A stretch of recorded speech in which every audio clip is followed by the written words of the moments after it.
Sunitha Williams. ఈమె పేరు వినంగానే మనకు గుర్తొచ్చేది అంతరిక్షం, స్పేస్, ఒక ధైర్యవంతమైన మహిళ. అసలు ఈరోజు ఆమె గురించి ఎందుకు చెప్పుకుంటున్నామంటే, ఈరోజు ఆమె జన్మదినం. 1965లో జన్మించినటువంటి సునీతా విలియమ్స్ అమెరికాలో పుట్టింది. అయితే ఆమెకు ఎన్నో భారతీయ మూలాలు ఉన్నాయి కాబట్టి సునీతా విలియమ్స్ని ఎప్పుడు కూడా భారతదేశం హక్కుని చేర్చుకుంటుంది. అసలు ఆమె జన్మదినం ఎందుకు అంత ప్రత్యేకమంటే, ఒక్కసారి మనం సునీతా విలియమ్స్ గురించి తలుచుకుంటే ఆమె చేసిన అద్భుత కార్యాలు, సాహస కార్యాలు నిజంగా మరువలేనివండి.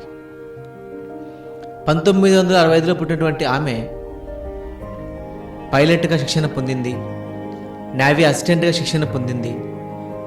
శిక్షణ పొంది 1998లో ఆమె తొలిసారిగా అంతరిక్షానికి వెళ్ళింది.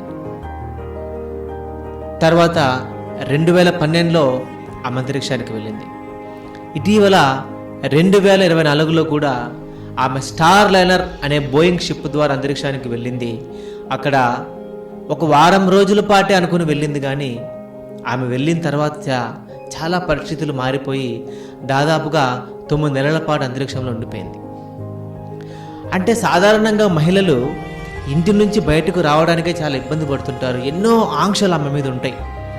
అలాంటి సునీతా విలియమ్స్ గారు ఇంటి గడప కాదండి, భూమి గడపనే దాటింది. భూమి గడపలు దాటి అంతరిక్షానికి వెళ్ళి ఎన్నో ప్రయోగాలు చేసింది. ఆమె ప్రాణాలను సైతం లెక్క చేయకుండా వెళ్ళగలిగిందండి. ఈరోజు ఆమె ఎంతోమందికి స్ఫూర్తి. గడప కూడా దాటకుండా ఉన్న వాళ్ళు ఎంతోమంది మహిళలకి ఆమె స్ఫూర్తి. పక్క దేశానికి కూడా వెళ్లకుండా భయపడుతున్న వాళ్ళకి ఆమె స్ఫూర్తి. చాలామంది మహిళలు ఈరోజు సునీతా విలియమ్స్ లాగా ఆదర్శంగా తీసుకొని గొప్ప ప్రయోగాలు చేయాలండి. ఆడదానికి సమాజం మాత్రమే పరిమితులు పెడుతుంది, కానీ కలల పొడుగు పరిమితులు పెట్టవండి. ఆకాశమే హద్దుగా సునీతా విలియమ్స్ పనిచేసింది కాబట్టి ఈరోజు ఆమె జన్మదినోత్సవాన్ని అందరూ మహిళలు కూడా గొప్పగా జరుపుకుంటున్నారు.